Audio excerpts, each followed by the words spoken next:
মহান স্বাধীনতা দিবস আজ। স্মৃতিসৌধে বীর শহীদদের প্রতি রাষ্ট্রপতি ও প্রধানমন্ত্রীর শ্রদ্ধা, জিয়াউর রহমান ও বেগম জিয়ার সমাধিতে শ্রদ্ধা তারেক রহমানের। নদীতে একের পর এক নামছেন ডুবুরি, পারে উৎসুক জনতার ভিড়। ডুবে যাওয়া বাস থেকে 9 শিশু সহ 23 মরদেহ উদ্ধার, হস্তান্তর 21। সকাল সকাল ঢাকাগামী চট্টলা এক্সপ্রেস ট্রেনে আগুন, যাত্রীদের মধ্যে চরম আতঙ্ক, চলছে আগুন নিয়ন্ত্রণের চেষ্টা।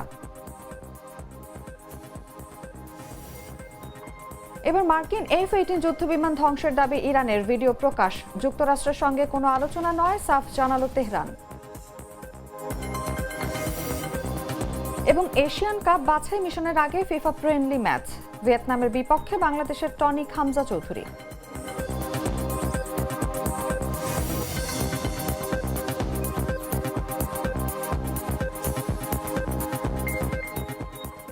এতক্ষণ শুনছিলেন সংবাদ শিরোনাম।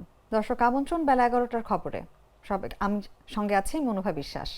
তো মশলা বদলে ফেলেছি, এবার আপনিও বদলে ফেলুন। একবার প্রাণ গুঁড়া মশলা ব্যবহার করেই দেখুন।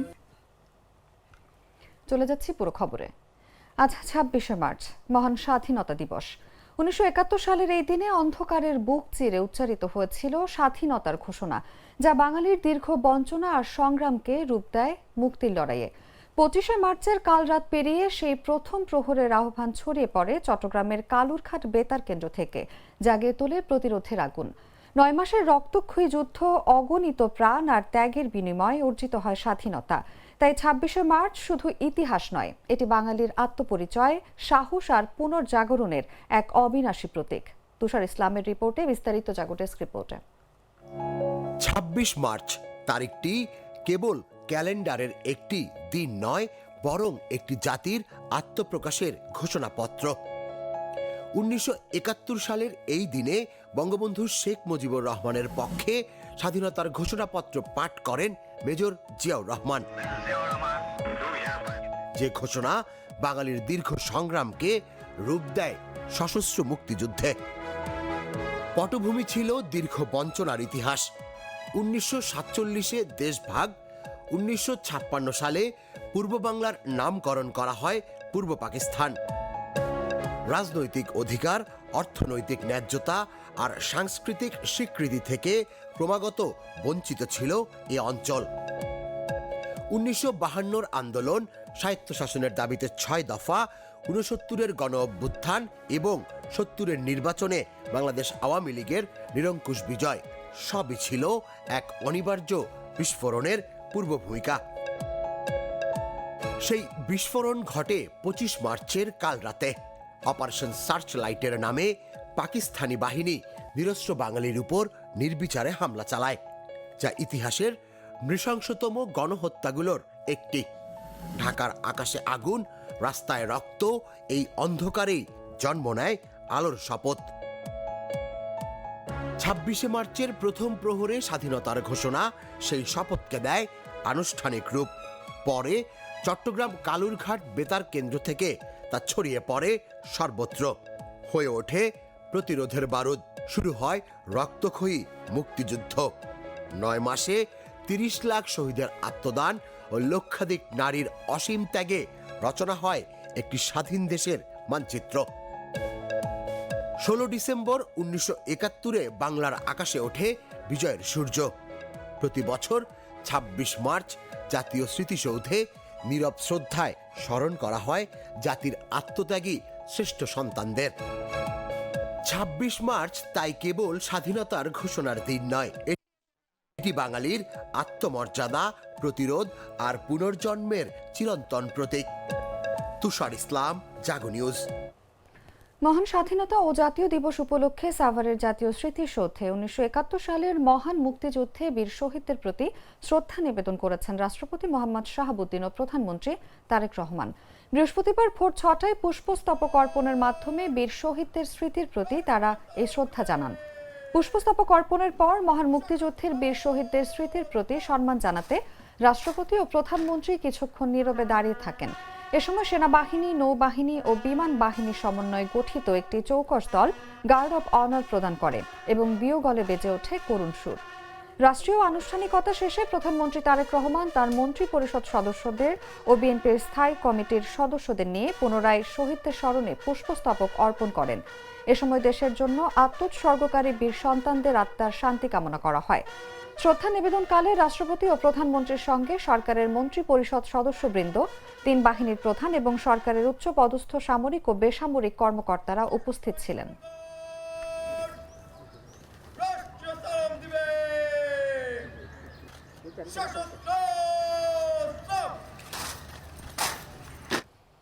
মহান স্বাধীনতা ও জাতীয় দিবস উপলক্ষে শহীদ রাষ্ট্রপতি জিয়াউর রহমান ও সাবেক প্রধানমন্ত্রী খালেদা জিয়ার সমাধিস্থলে শ্রদ্ধা জানিয়েছেন বিএনপির চেয়ারম্যান ও প্রধানমন্ত্রী তারেক রহমান। বৃহস্পতিবার সকাল 7টায় রাজধানীর জিয়া উদ্যানে তারেক রহমানের নেতৃত্বে বিএনপির নেতৃবৃন্দ শ্রদ্ধা নিবেদন করেন। এ সময় তাদের জন্য দোয়া ও মোনাজাত পরিচালনা করা হয়। এর আগে সকাল 6টায় সাভারে জাতীয় স্মৃতিসৌধে শ্রদ্ধা নিবেদন করেন প্রধানমন্ত্রী তারেক রহমান। শ্রদ্ধা শেষে সেখান থেকে ঢাকায় ফিরে সকাল 7টার মধ্যে শহীদ রাষ্ট্রপতি জিয়াউর রহমান, বীর উত্তম ও সাবেক প্রধানমন্ত্রী খালেদা জিয়ার সমাধিস্থলে শ্রদ্ধা নিবেদন করেন তিনি।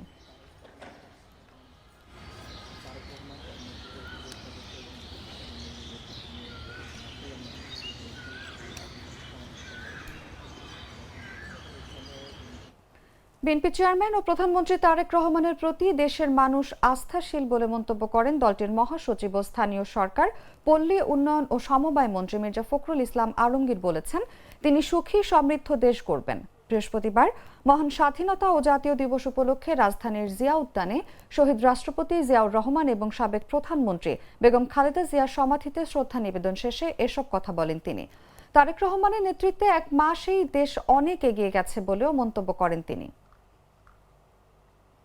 তারেক রহমান যিনি দীর্ঘ 15 বছর ধরে নির্বাসিত থেকে আমাদেরকে নেতৃত্ব দিয়েছেন এবং এখন এই নির্বাচন থেকে শুরু করে পূর্বে পর্যন্ত এবং আজকে নির্বাচনের পরে সরকার গঠন করার পরে যিনি তার সম্পূর্ণ নতুন চিন্তা ভাবনা নিয়ে দেশকে গড়ে তুলবার কাজে লিপ্ত হয়েছেন, গড়ে তুলেছেন, মানুষকে সংগঠিত করছেন এবং মাত্র 1 মাসের মধ্যেই তিনি তার নেতৃত্বে বাংলাদেশ অনেক দূরে এগিয়ে গেছে।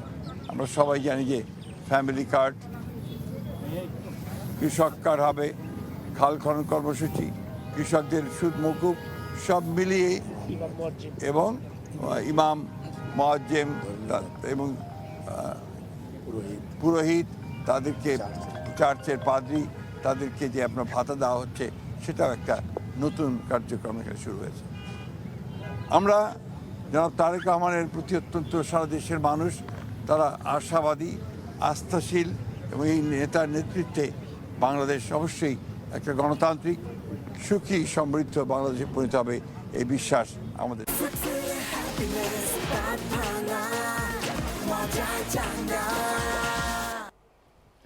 মহান স্বাধীনতা দিবসে জাতীয় স্মৃতিসৌধে শ্রদ্ধা নিবেদন করেছে বিরোধী দলীয় নেতা ডাক্তার শফিকুর রহমানের নেতৃত্বে শ্রদ্ধা জানান দলের নেতারা। এ সময় বিরোধী দলীয় চিফ হুইপ নাহিদ ইসলামও উপস্থিত ছিলেন। বৃহস্পতিবার সকালের দিকে সৌধের বেদিতে এসে শ্রদ্ধা ও মোনাজাত করেন তারা। এ সময় ডাক্তার শফিকুর রহমান বলেন, রাষ্ট্রীয় সর্বোচ্চ আচারের অংশ হিসেবে স্বাধীনতা দিবসে শহীদদের প্রতি শ্রদ্ধা নিবেদন করেছে জামায়াত ইসলাম। বিরোধী দলীয় চিফ হুইপ নাহিদ ইসলাম বলেন, ৭১ ও ২৪-এর আকাঙ্ক্ষার ভিত্তিতে আগামীর বাংলাদেশ করতে চায় এনসিপি। ৭১-এর আকাঙ্ক্ষা পূরণ হয়নি বলেই ২৪-এর তরুণদের মাঠে নামতে হয়েছে। শ্রদ্ধা নিবেদন শেষে বীর শহীদদের আত্মার মাগফিরাত কামনা করে দোয়া ও মোনাজাত করেন তারা।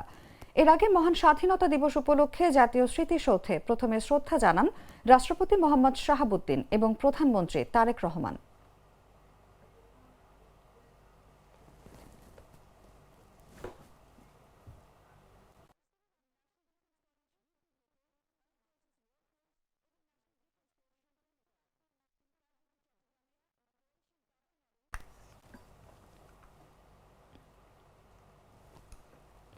রাজবাড়ীর গোয়ালন্দ উপজেলার দৌলতিয়া ঘাটে পন্টুন থেকে পদ্মা নদীতে পড়ে যাওয়া বাসের যাত্রীদের উদ্ধারে কাজ করছেন ডুবুরিরা। বৃহস্পতিবার সকালে দৌলতিয়া ৩ নম্বর ফেরি ঘাটে সরেজমিন দেখা যায় ফায়ার সার্ভিস ও নৌবাহিনী ডুবুরিরা নদীতে নামছেন। অক্সিজেন মাস্ক পরে পানিতে নেমে ডুবুরিরা বাসের যাত্রীদের খোঁজ করছেন। দায়িত্বরত ফায়ার সার্ভিসের সদস্যরা বলেন, গতকাল থেকেই ডুবুরিরা কাজ করছেন। আজ সকাল থেকে এখন পর্যন্ত পানির নিচে যাত্রীর খোঁজ চলছে। অক্লান্ত চেষ্টা চালাচ্ছে ডুবুরিরা। উদ্ধার অভিযান অব্যাহত রয়েছে। এদিকে উদ্ধার অভিযান দেখতে উৎসুক জনতা ভিড় করেছে ফেরির পন্টুনের উপর। আকবর হোসেন নামের একজন জানান, বাস পানিতে পড়ে যাওয়ার পর থেকেই এখানে মানুষের ভিড়। আজ সকাল থেকে অনেকেই দেখতে এসেছেন।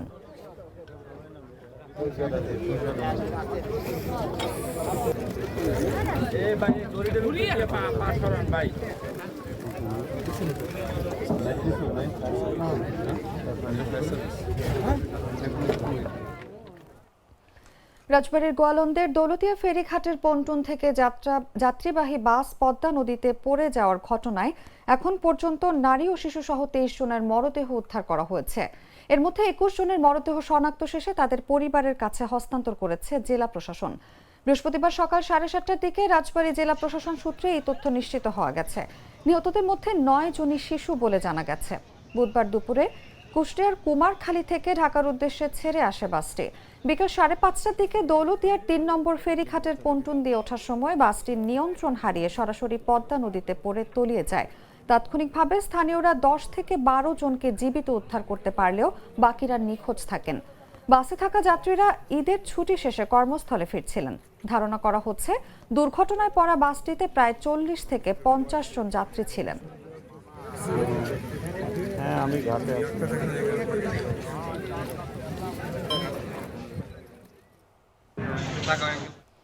চট্টগ্রাম থেকে ঢাকাগামী আন্তনগর চট্টলা এক্সপ্রেস ট্রেনের বগিতে অগ্নিকাণ্ডের ঘটনা ঘটেছে। বৃহস্পতিবার সকালে সীতাকুণ্ড উপজেলার ফৌজদারহাট ও কুমিরা সংলগ্ন এলাকায় এই অগ্নিকাণ্ডের সূত্রপাত হয়। এতে ট্রেনের যাত্রীদের মধ্যে চরম আতঙ্ক ছড়িয়ে পড়ে। প্রত্যক্ষদর্শীরা জানান, হঠাৎ করেই ট্রেনের দুটি বগি থেকে ধোঁয়া ও আগুনের শিখা দেখা যায়। এতে যাত্রীদের মধ্যে আতঙ্ক ছড়িয়ে পড়ে এবং অনেকেই দ্রুত ট্রেন থেকে নেমে যাওয়ার চেষ্টা করেন। খবর পেয়ে ফায়ার সার্ভিসের 2টি ইউনিট ঘটনাস্থলে পৌঁছে আগুন নিয়ন্ত্রণে কাজ শুরু করে। ফায়ার সার্ভিসের কর্মকর্তারা জানিয়েছেন, আগুন নিয়ন্ত্রণে আনার চেষ্টা চলছে। আগুন লাগার কারণ ও ক্ষয়ক্ষতির পরিমাণ তাৎক্ষণিকভাবে জানা যায়নি। ফায়ার সার্ভিস জানিয়েছে, সকালে ঢাকাগামী ট্রেনটির পাওয়ার কার ও পরবর্তী তার সঙ্গে লাগোয়া শীতাতপ নিয়ন্ত্রিত একটি বগিতে আগুন ছড়িয়ে পড়ে। আগুনের সংবাদ পেয়ে ফায়ার সার্ভিস কুমিরা স্টেশনে 2টি ইউনিট ঘটনাস্থলে পৌঁছে আগুন নিয়ন্ত্রণে কাজ করে।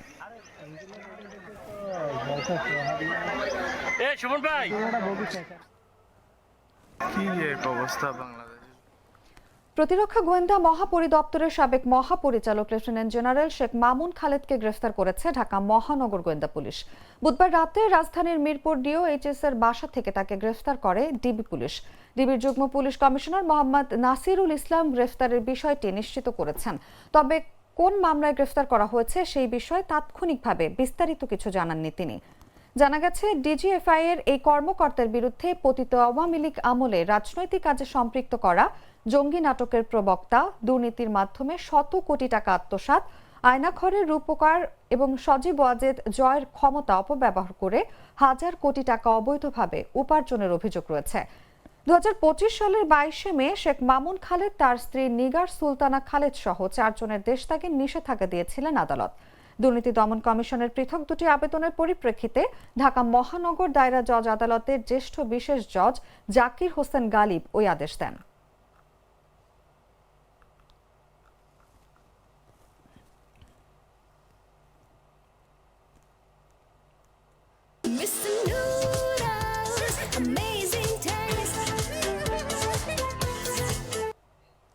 জানাবো আন্তর্জাতিক সংবাদ।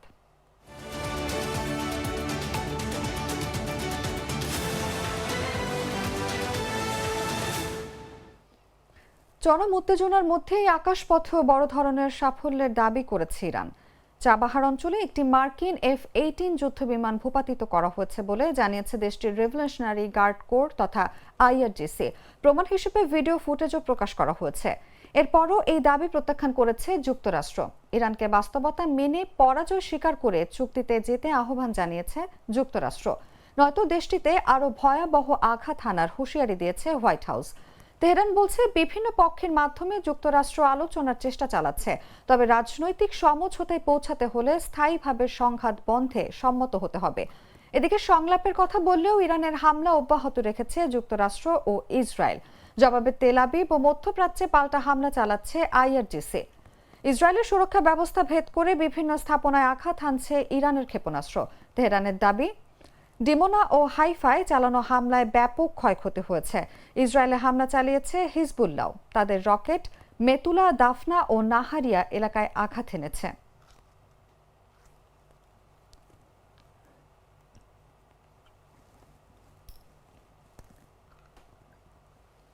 মধ্যপ্রাচ্যে যুদ্ধবিরতির যুক্তরাষ্ট্রের প্রস্তাব প্রত্যাখ্যান করে নতুন করে ইসরায়েল ও উপসাগরীয় আরব দেশগুলোর ওপর হামলা জোরদার করেছে ইরান। একই সঙ্গে ওয়াশিংটনের সঙ্গে আলোচনায় বসার কোনো পরিকল্পনা নেই বলেও স্পষ্ট জানিয়েছে তেহরান। ইরানের পররাষ্ট্রমন্ত্রী আব্বাস আরাকচি রাষ্ট্রীয় টেলিভিশনে বলেন, যুদ্ধ বন্ধে তাদের সরকার কোনো ধরনের আলোচনায় যুক্ত হয়নি ও কোনো আলোচনার পরিকল্পনাও করছেন না তারা। তিনি আরও বলেন, এই মুহূর্তে আলোচনার কথা বলা মানেই পরাজয় স্বীকার করা। এর আগে ইরানের রাষ্ট্রীয় টেলিভিশনের ইংরেজি ভাষার চ্যানেলে প্রচারিত এক প্রতিবেদনে এক অজ্ঞাত পরিচয় কর্মকর্তার বরাতে বলা হয়, যুক্তরাষ্ট্রের যুদ্ধবিরতির প্রস্তাব প্রত্যাখ্যান করেছে ইরান এবং যুদ্ধ শেষ করতে তাদের নিজস্ব কিছু শর্ত রয়েছে বলে জানিয়েছে বার্তা সংস্থা অ্যাসোসিয়েটেড প্রেস। এর আগে পাকিস্তানের দুই কর্মকর্তা যুক্তরাষ্ট্রের প্রস্তাবটি ইরানের কাছে পৌঁছে দেন। তারা 15 দফার ওই প্রস্তাবের সারসংক্ষেপ তুলে ধরেন। এদিকে হোয়াইট হাউসের প্রেস সেক্রেটারি ক্যারোলিন লেভিট দাবি করেছেন, ইরান অস্বীকার করলেও দুই দেশের মধ্যে আলোচনা চলছে। ادامه مقاومت هست، ادامه دفاع از کشور هست، بنای مذاکره। সংবাদ শেষ করব খেলার খবর জানিয়ে।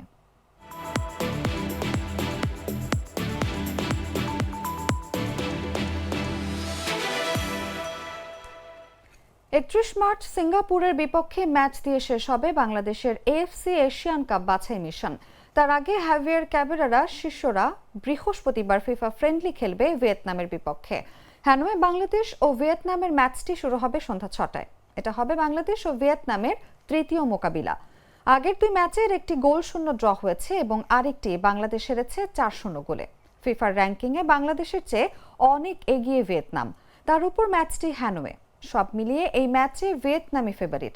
তবে ভক্তরা মনে করছেন, বাংলাদেশ কাগজ কলমের এই পার্থক্যটা উড়িয়ে দিতে চাইবে দলে একজন হামজা চৌধুরী আছেন বলে। লেস্টার সিটির ডিফেন্সিভ মিডফিল্ডার 7 ম্যাচ খেলে 4টি গোলও করেছে। ইংল্যান্ড থেকে মঙ্গলবার তিনি ভিয়েতনামে গিয়ে দলের সাথে যোগ দিয়েছেন। অনুশীলনে তেমন সময় পাননি। তারপরেও দলের কোচিং স্টাফ ও খেলোয়াড়রা হামজাকে নিয়ে আশাবাদী, আগের ম্যাচগুলোর মতো তিনি ত্রাণকর্তা হয়ে উঠবেন মাঠে।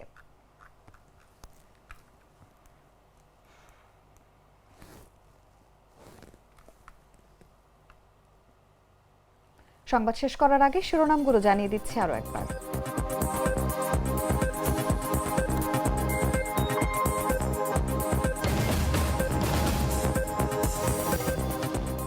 মহান স্বাধীনতা দিবস আজ। স্মৃতিসৌধে বীর শহীদদের প্রতি রাষ্ট্রপতি ও প্রধানমন্ত্রীর শ্রদ্ধা।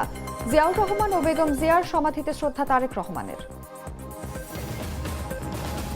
নদীতে একের পর এক নামছেন ডুবুরি, পারে উৎসুক জনতার ভিড়। ডুবে যাওয়া বাস থেকে 9 শিশু সহ 23 মরদেহ উদ্ধার, হস্তান্তর 21। সকাল সকাল ঢাকাগামী চট্টলা এক্সপ্রেস ট্রেনে আগুন, যাত্রীদের মধ্যে চরম আতঙ্ক। চলছে আগুন নিয়ন্ত্রণের চেষ্টা। এবার মার্কিন F-18 যুদ্ধবিমান ধ্বংসের দাবি ইরানের, ভিডিও প্রকাশ। যুক্তরাষ্ট্রের সঙ্গে কোনো আলোচনা নয়, সাফ জানালো তেহরান। এবং এশিয়ান কাপ বাছাই মিশনের আগে ফিফা ফ্রেন্ডলি ম্যাচ, ভিয়েতনামের বিপক্ষে বাংলাদেশের টনিক হামজা চৌধুরী।